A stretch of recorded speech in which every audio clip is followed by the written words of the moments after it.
Hello. There, look, mouse. Hello! Hi. How exciting. I know, most people you've seen in a couple weeks. Yeah. Couple of months, I would say, actually. I haven't been out since 7th of March, I think. Oh my gosh. Actually, just the other day we were talking to an American composer, Marcos Balter. He's from Brazil, but he lives here. And we brought you up, and he goes, I've never met him, but I love his music. Please tell him I love his music. That's very nice, thank you. I didn't even have to pay him any money to say that. Seems we've got fans all over the place. You have enemies all over the place too. The paragraph ensemble or the broken line ensemble. How do you translate it? Yeah, like the start of a new idea, right? The new thought. Line break. Yeah. Line break. Excellent. We were just talking about outside Cavafis because Garde and I finished the final recording this morning. It sounds lovely. It's amazing. Oh, I can't wait to hear it. We're so thankful that you were able to write us a new thing specifically for this. So thank you very much for taking the time to do that. Listen, I enjoy writing, so it's no effort really to do it for people I know I'm going to like. And I already met Tyler, and I know he's got a wonderful voice, and he's a really interesting person. So, I mean, you know, what more temptation do you want? Interesting is a nice term. I'll take that. Yeah, that's as much as you're going to get. So yeah, that's as much as he deserves, I think. Thanks. Where did Outside Cavafis start in terms of musicality? Like, obviously we have the poetry, but where did he start for you? Well, directly really from your request for something. And I thought, well, what could I do that a lot of other people wouldn't like me to do, but which I knew you wouldn't mind me doing. And that's one aspect to it. It starts about 150 years ago when I was still at school and read early translations of Cavafy, which, I mean, we were very lucky. I was very lucky at school. My headmaster was a classics expert, and he read us Greek. I wasn't allowed to study Greek at school, which was a shame because then I couldn't go to university. I told you the story.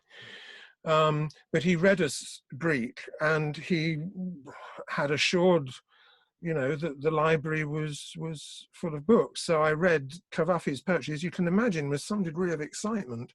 This was 1966, which is the year before everything became legitimate, or half legitimate. On the way to legitimate. On the way to being something, you know what the English are like, you know, they never commit fully. Yes. So it's all so there. And I'd written a very long piano piece, which also has a little homage to Cavafy in it. And I'd collected quite a lot of Greek and Turkish and various other kinds of the Greek peninsula kind of idea, folk music over the years, and it's very beautiful. I love it to bits, and so it was an excuse to go back and explore some more of that. That was it. That's it. Where do you find your folk material? I'm just curious. Books and recordings, but mostly books, because it's very interesting. Some people think that you have to go out and collect it personally, you know, from whoever's left singing genuine folk music these days. Granger, who was, I think, probably our only great folklorist, and he knew Bartok, and they discussed the whole business of collecting folklore. And he said it really, if you're going to compose with folk music, as opposed to what you do with it if you're an ethnomusicologist, it's of absolutely no use whatever. In fact, it's confusing if you know the person who sings it to you. So I took heart from this because it costs quite a bit of money to get on an aeroplane and whiz round Greece, you know, with a notebook in hand. So I've relied on books, and books tend to come with a learned exposition as well. So you get to know probably more about what you're doing than I would. Certainly. So one of the, I mean, it's the word that everybody uses with your music, right? Transcription is the first word that comes out of people's mouths when they talk about your output. They're not transcriptions. No. Well, only in the sense that they're writing through in the same way as, or writing across, literally. They're only transcriptions in the sense that Cage's use of writing through something tells you something about what happens, which is that the material is there in a written form and worked with, and I work with it in the same way as I would work with anything else. So in actual fact, it's a long way from transcription. One option that I have is to make it sound more or less like folk music. But that's not the point. I'm not transcribing folk music. I'm using folk music allegorically or symbolically, not sure which of those words would work best, to indicate, if you like, an entire culture, an entire world view, which has clearly, from a musical point of view, manifested itself initially in the form of folk music.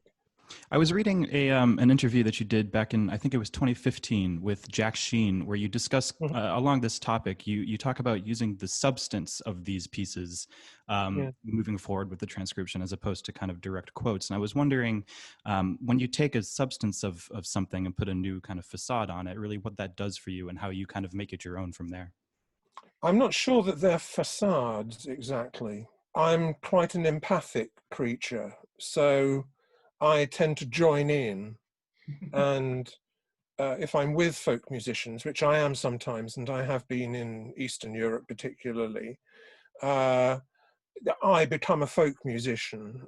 If I'm composing, how am I different to a folk musician? A folk musician works with a large stock of received musical gestures. And what happens is spontaneously, or is always the question. People always use improvisation about folk music, and it isn't improvisation at all.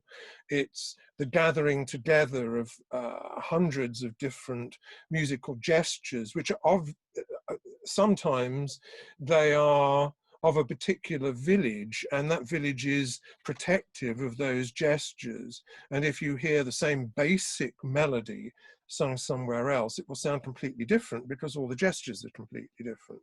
It would be like regional accents. So I'm only building on the idea of a regional accent, that I'm composing with my English accent, but what I'm actually singing is Greek folk music. I love that. And so you bring an interesting point here. This idea of the English accent. You're one of the names that's sort of synonymous with English music, as you know, as it's just been your writing has sort of filled a lot of that output alongside like Harry Birtwistle, and more recently George Benjamin. I'm wondering about your relationship to that idea of an English composer.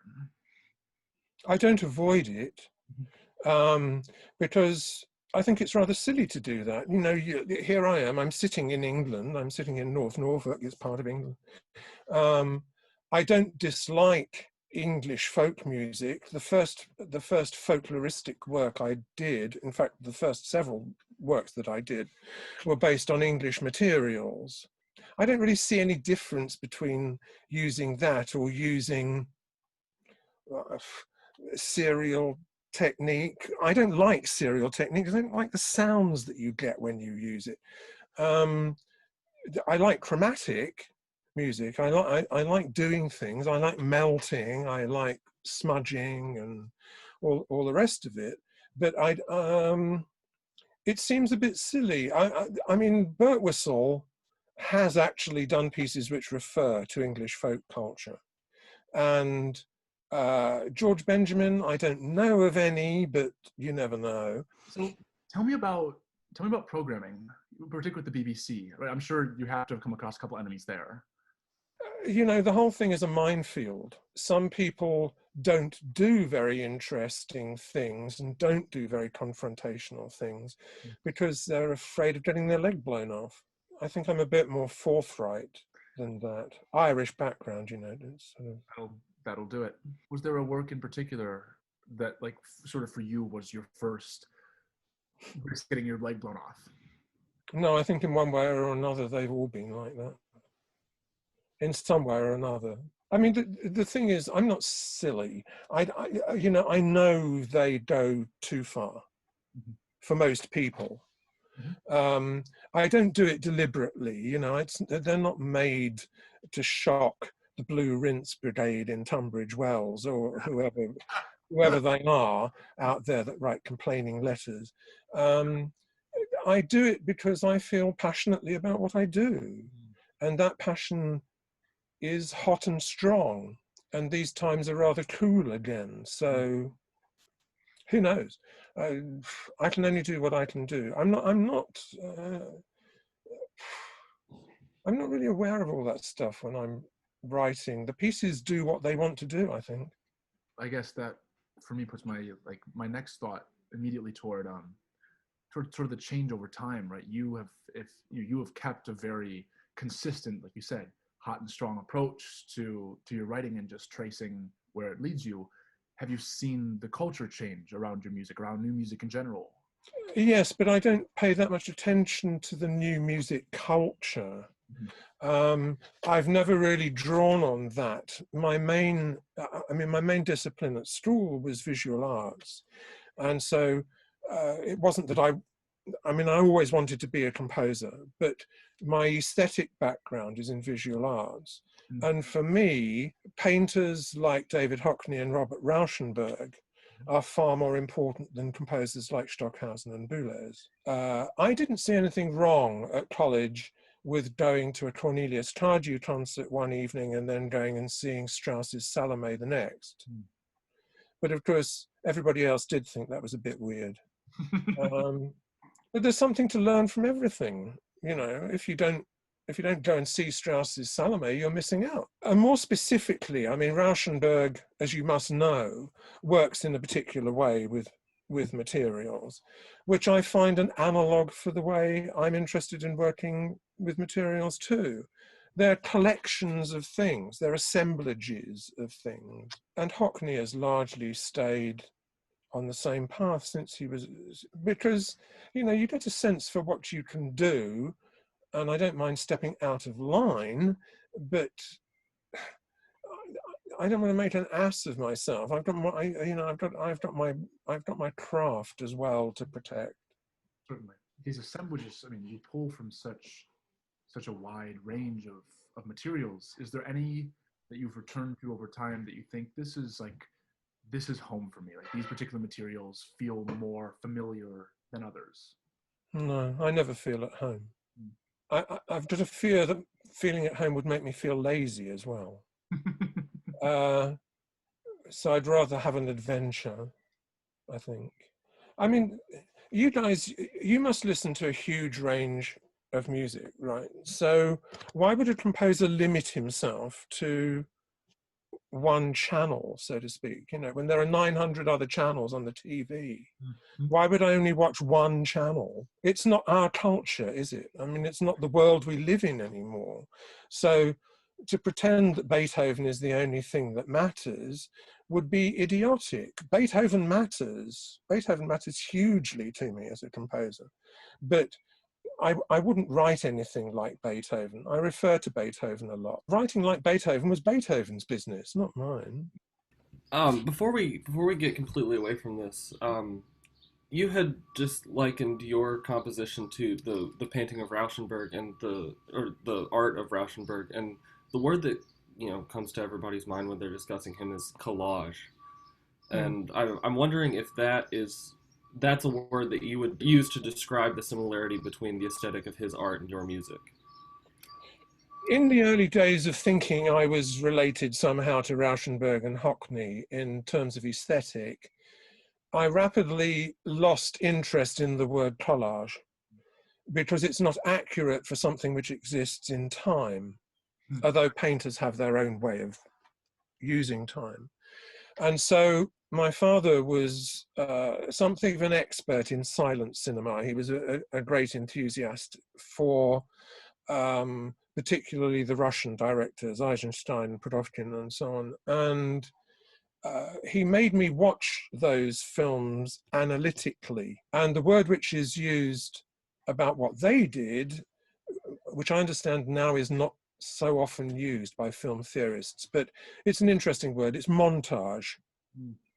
And so I'm more interested in montage than I am in collage, although in fact they amount to pretty much the same thing, which is assembling different views of things, intercutting, jumping, superimposing, etc., etc. You do see this in Hollywood movies by very good directors, but it's not a commonplace of TV. So again, one's dealing with a vocabulary which is not the commonplace vocabulary. But I don't see anything wrong with that. I don't expect an audience to understand what I do. I mean, an average audience doesn't understand what Tchaikovsky's doing either. Yeah, simply a statement about this, no question. I was listening to a lot of your music on YouTube, and I came across a comment yesterday. The only comment on I can't remember what piece it was. It said, "Mr. Finnissy, I don't understand your music, ... but I like it." Well, that's okay. I mean, by me, that's perfectly okay. If you want to see how they're put together, they're not that difficult to take apart.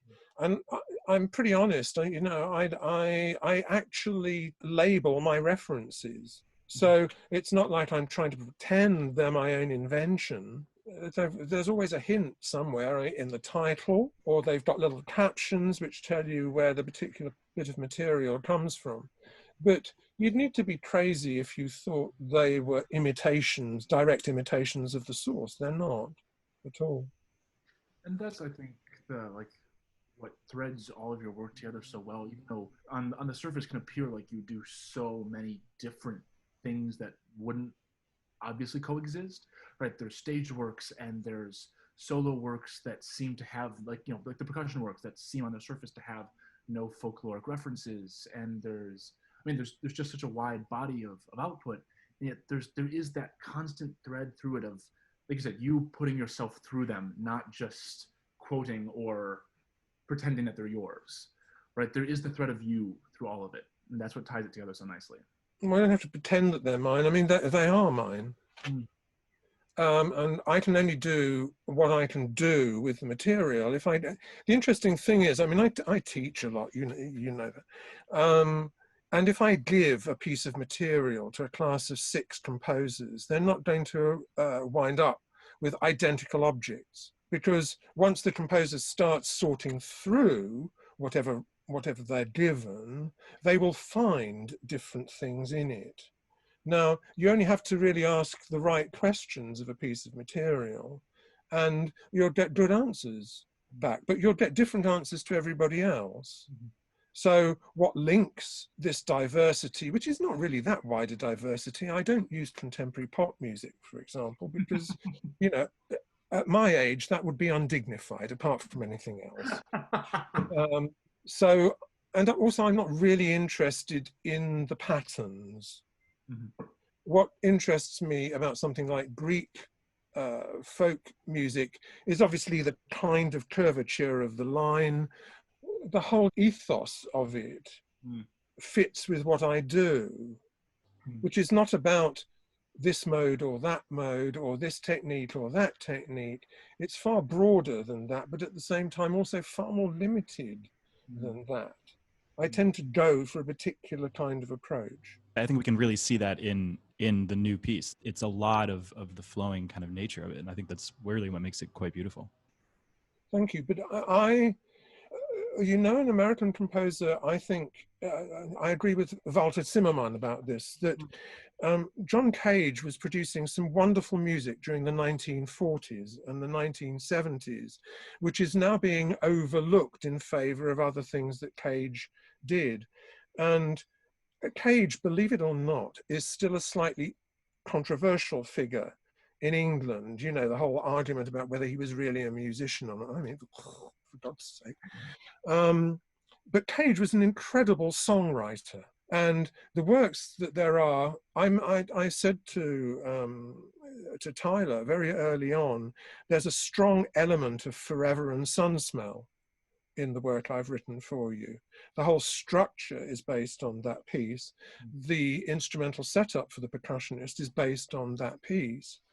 And I don't think it sounds like Forever and Sun Smell, but I await that. I'm drawing on things that appeal to me in a sensual kind of way and an intellectual kind of way, and not really differentiating between one and the other. Chasing that, one of the things you said earlier was this idea of posing a melody or a musical object to a group of 6 composers, and each one of them would do something different. So what matters is which questions you ask it. I'm curious what questions you ask material when you begin with it. Oh, they're different each time. They're different each time because I want different things to happen. I mean, I'm intending different things to happen. And part of it is finding solutions, because until I start putting it down on paper, I'm not 100% pleased. I'm only like 30% pleased. And I enjoy the business of making it work, and things come out of the notation, things come out. That's how I understand things. I have to write them down. Well, you also find things because you train yourself to find things. And you can do lots of, it doesn't have to come from music. I mean, I find it fascinating to hear, people who are enthusiasts about gardening or enthusiasts about forestry, and they'll tell you the most amazing things about the way that trees work and the way that gardens work. And so everything's useful. You just have to turn it, and well, you can tell from the way I converse that I'm a terrible butterfly. I mean, I'm always jumping from this point to that point. And so composition is a little bit like that too. And I have to make three or four versions of something simply to tidy up. Because the first version is just such a fucking mess, you wouldn't believe it. I mean, I'll show you. This is my desk. And that is only half of my desk. It's just piles of stuff. I get the privilege, as you sent me sketches, of sort of seeing the piece grow, and that process was clear, right? There, like the first drafts there is a thread to the final version. It's drastically different in many ways, but the material is still somewhat there. Yeah, but think about how long it takes to actually write something down. Firstly, you can only write one note at a time, and as you grab it out of your mind to put it on the paper, in that journey, which maybe takes a second, it's already changed. And by the time you've decided whether it's going to be an 8th note or a 16th note, it's changed. And so you put it down as a 16th note, and then you look at it again, and that doesn't work. Now, the strange thing is, you change the tempo or whatever it is you do, you change the appearance of the thing, and you find something else. Now, believe it or not, this is one of my greatest joys in life is watching this happen. And I'm sure a lot of people would think, what? Why would you spend 16 hours a day watching notes happen? It's the musician's equivalent of watching paint dry. Indeed it is, yes. And if you like paint, then you'd be interested in watching it dry. It's a very organic process then, your writing. Totally holistic process, yeah, sure. So when you're working with something like English country tunes, right, where it's a long range and a long scope, do you keep the threads going? Like, is there something that ties? Yeah, yes, I do. I mean, again, this doesn't happen with every work, because they tend to make their own rules. But I do, if I'm worried about, let's say anything over about 10 minutes is not easy to just simply freewheel through. So I do make plans, whether I stick to them or not. But as you saw with the evolution of the clavafi, something of those threads is maintained. So for example, the piece I'm writing now, it's 16 minutes. I've had to design a certain kind of scheme for it. And I have been very specific in the first draft, but I'm probably not going to stick to that. In essence, it will be the same, but the stopping points may be switched around, or even differences between fast and slow become significant in a long piece. You have to design gradients. You have to. Well, Bernard Stevens described counterpoint to me as a bit like building a suspension bridge, which is a wonderful image. And so, in effect, what I'm doing through time is building musical suspension bridges. But I need to know about the tensions harmonically relative to one another, and lots of stuff which it's, you know, it's like me watching paint dry again, but I obsess about this endlessly, but it's probably not very interesting for anybody else. Can you, just out of my own sheer curiosity, can you talk me through something like one of the Gershwin works, right? With looking at that kind of tension, right? Where you begin with something like Gershwin, which is, you know, beyond folk music. It has a different language of tension, a different language of harmonicity. Similar process, different process? Yes, very different actually, because I think a lot of Gershwin is based on Yiddish music. I mean, a Jewish music. It's based very much on Jewish culture. The particular rather heavy sensuality of it is not Tin Pan Alley. It's something else. And of course, the combination of those two things is what makes Gershwin individual and special.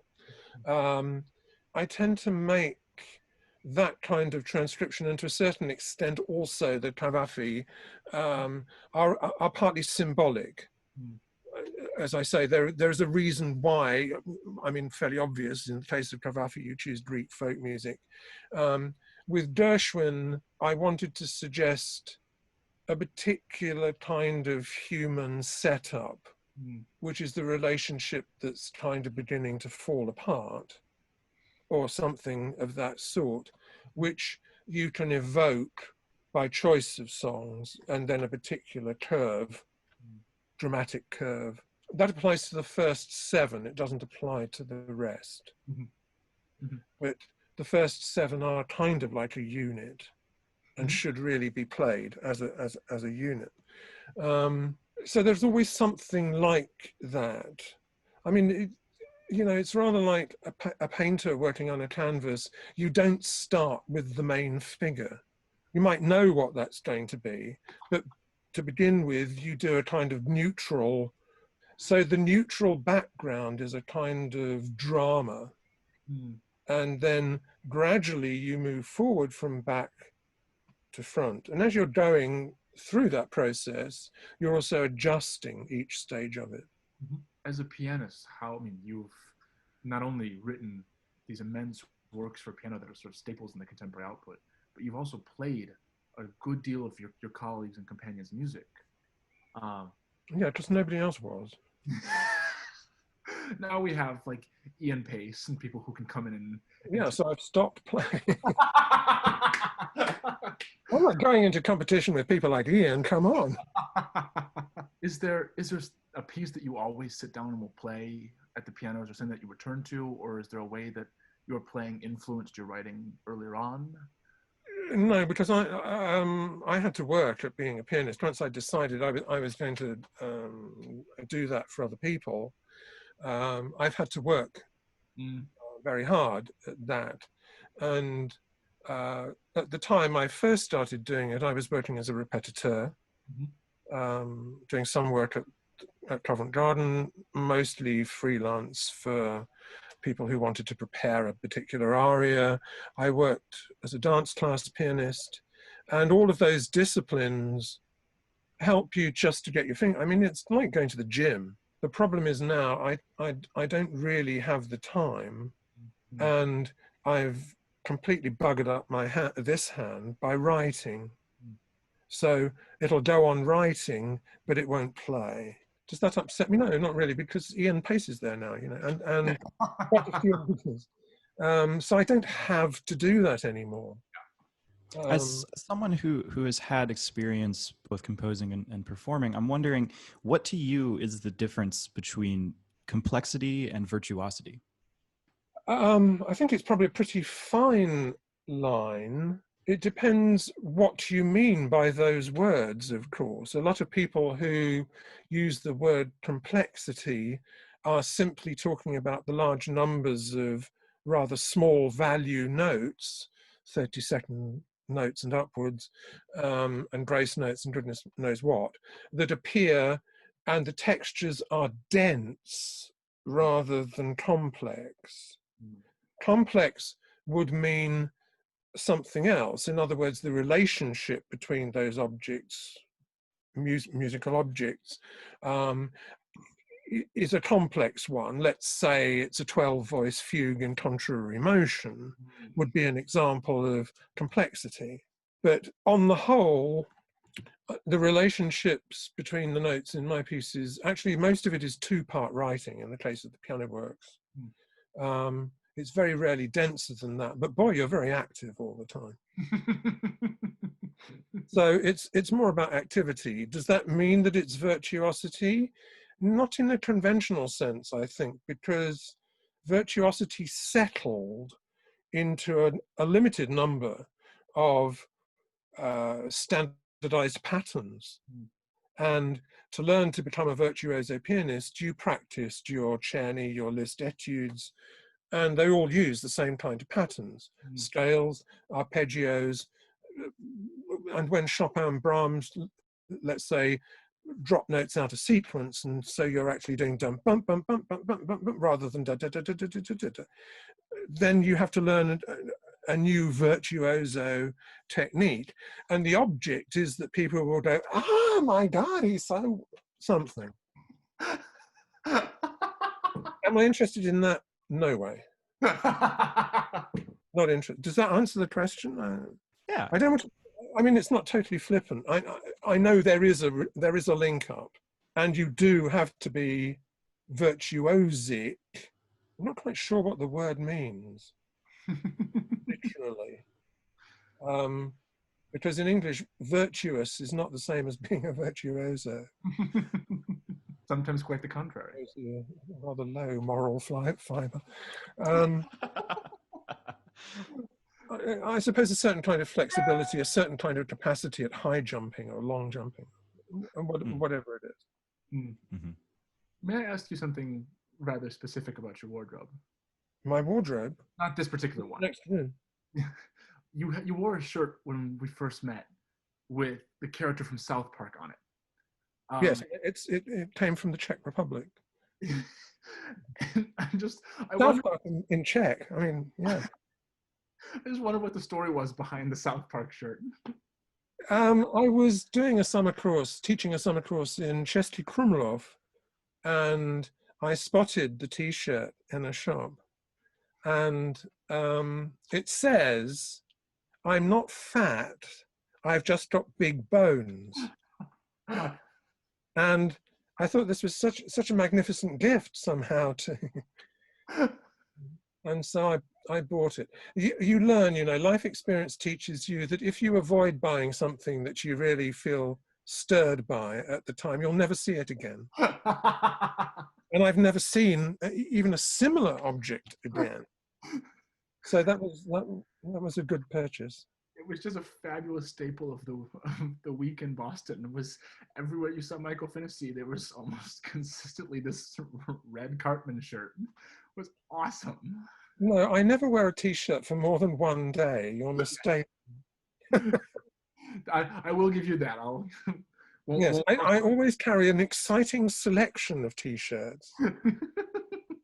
It seemed like there was one for every day when we were there.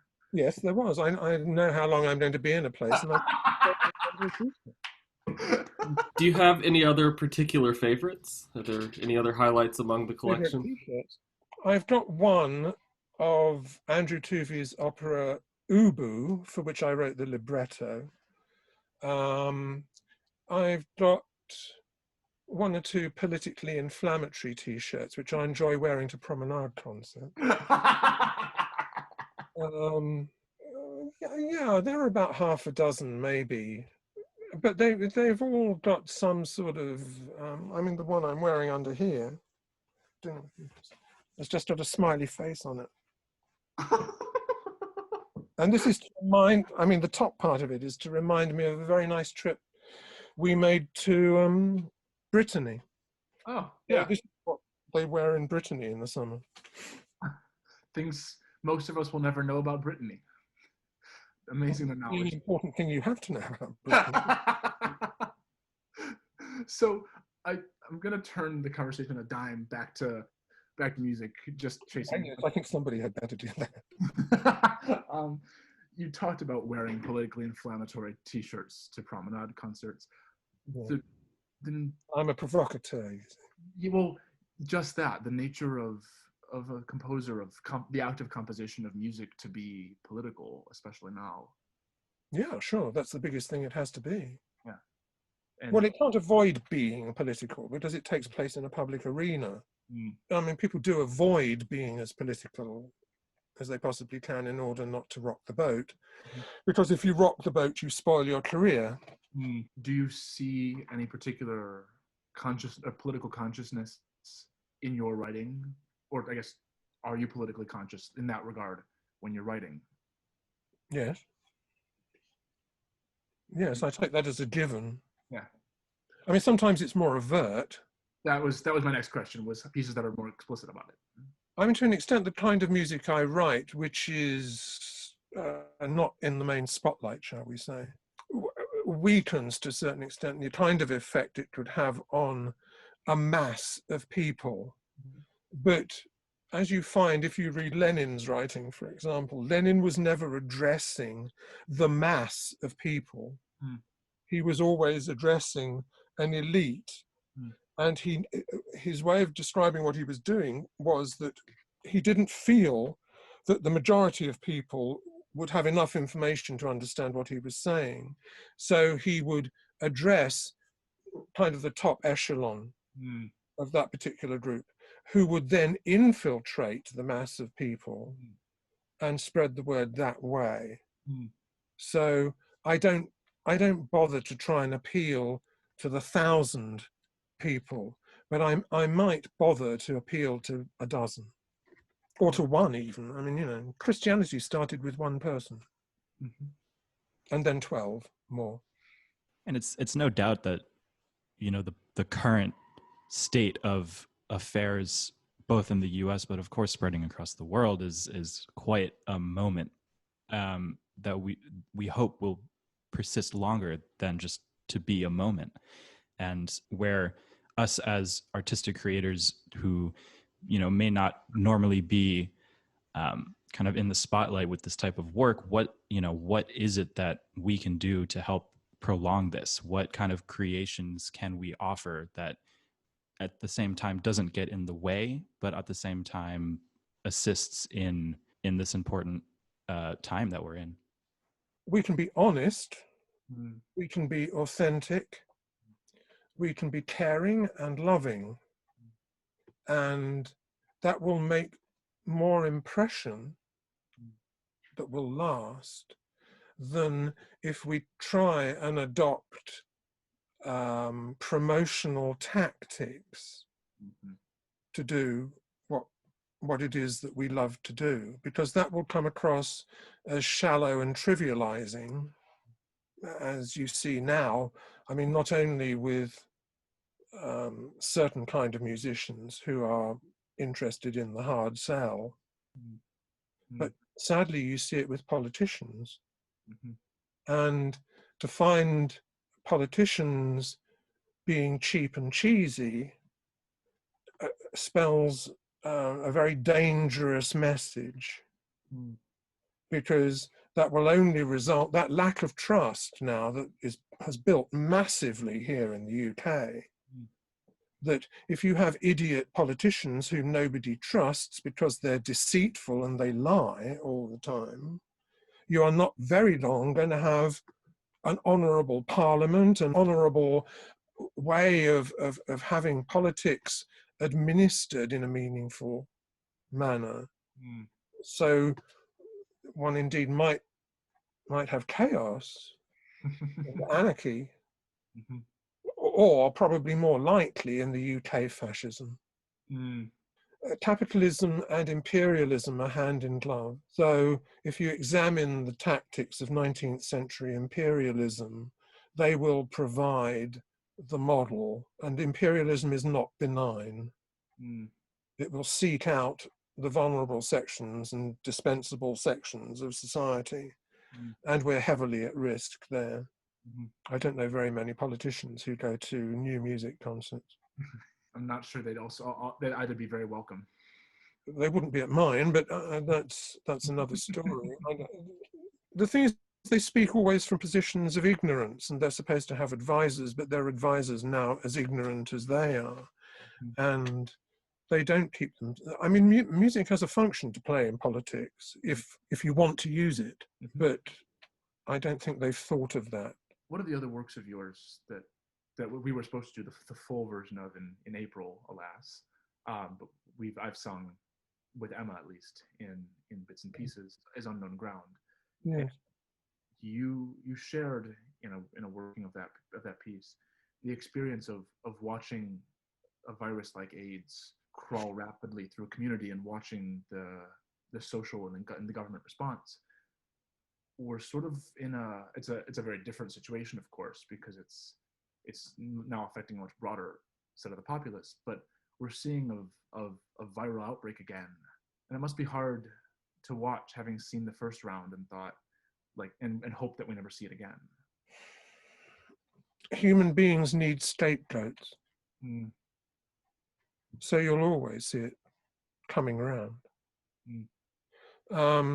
My friends in Tasmania and Australia tell me that anti-Chinese feeling is building, because we have to blame somebody for this pandemic. And who are you going to blame? People will look for a scapegoat. Sadly, that's the way human beings are. And I mean, I remember my father telling me about, he didn't discuss the Second World War very much, and I'm certainly not going to bore you with the stories, but there were horrific anti-Italian and anti-German feeling, which still continues in some quarters of the UK. When Philip and I took our dear German friends to a church service in Brighton, where Philip was playing the organ, some woman came up, smart, not apparently, anything particular. She came up and she said, "Oh, I hear you're German." It's my friend Ingrid. And she went off at a total tangent about Second World War and how, the Germans should have done this and done that and and how she was against all Germans, and then she stormed off. And you think, well, what? All these years after, 60, 70 years after, and that's still strong. I'm sure you find it in the States. I mean, human beings are very volatile. They're very unpredictable. They can be very easily stirred into very bad action. And this is why we need good politicians and not idiots. Yeah. It's true. Yeah. Michael, you're amazing. It is such a privilege to hear you speak and to listen to you have so many stories, and you're such a well-versed musician. There are any musical stuff. No, but there are so few individuals who can really talk about Lenin amidst the conversation like this, at least that we know. Well, I don't know that many people who talk about Lenin in North Norfolk either. I mean, but we have one life. And I think a certain responsibility to keep ourselves informed about things and to think and ponder about things, because actually it all fits together in a funny kind of way, like a jigsaw puzzle. And I don't exclusively think about music as the only way even to think about music. Everything affects what I'm doing and what I see and how I analyze and how I experience. So to cut it off from everything else would, I think, be very irresponsible. Mm-hmm. Whether it's risk-taking or not, I really don't care. I mean, it's unalterable fact. It's almost our duty as not just artists and musicians, but as, you know, humans to take into account everything that we've got. Absolutely. Stick with that idea. It is our duty. It's our responsibility to other people. It's my responsibility to you to do what I do and to be who I am, and to my students. I mean, I realized this very quickly with teaching, that it wasn't just spouting facts. It was how and who and so on. Because if you weren't an exemplar to those students, the facts wouldn't mean anything anyway. Mm-hmm. And I've seen some grotesque examples of teaching in my time. Are there any other composers that you befriended? I'm thinking English composers who have had a lasting impact on you in other ways, perhaps more positive ways. Most of the people I would count as friends and composers whom I really admire are considerably younger than I am. I mean, people like Lawrence Crane, Judith Weir, Andrew Tuvey. There are probably quite a few. Michael Parsons, John White, and funnily enough, well, Chris Newman, obviously, who I've worked with for years.